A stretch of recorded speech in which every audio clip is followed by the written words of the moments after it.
As an Islamic scholar, I'd like to ask you what your opinion is. Do you think that caricatures and political criticisms and political cartoons of the Prophet Muhammad should be allowed under the rights of free speech given by the First Amendment in the U.S. Constitution? I don't think that this should be allowed, or this is allowed in under any concept of freedom of religion. Every freedom has some limits. Every freedom. You can't enjoy a freedom as your right without certain limits. Everyone has to accept certain limits. If my heart, for example, I wish to punch on your face, and I say, this is freedom of my choice, I can't do that. Would you allow me to do? Never. You say, if your heart wish to do like that, so it may be your wishful thinking, but I have my own right to protect myself. You can't hurt me. So this, on one end, this is a freedom. On other hand, this is right of protection.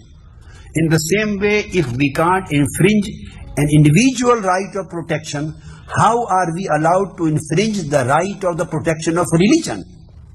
And every prophet, maybe Holy Prophet Muhammad, maybe Jesus Christ, maybe Moses, or maybe the holy scriptures or the holy persons of the Hindu religion, or the Buddha, or many other.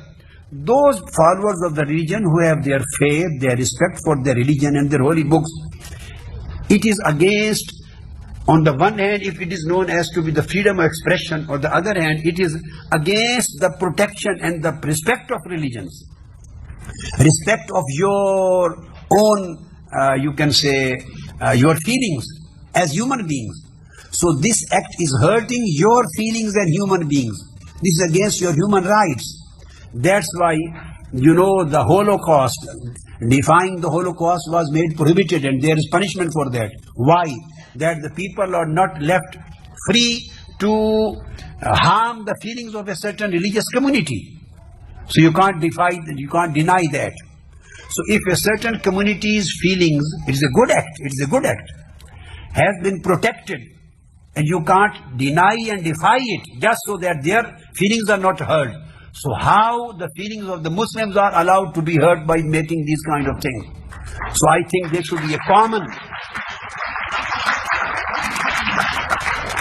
there should, people belonging to any religion or people not believing in any religion, at least they should unify and they should agree upon certain values. There are freedoms, but at the same time there are limitations. If we cross the limitations, then no freedom will remain freedom. It will become aggression. It will become interference. It will become transgression.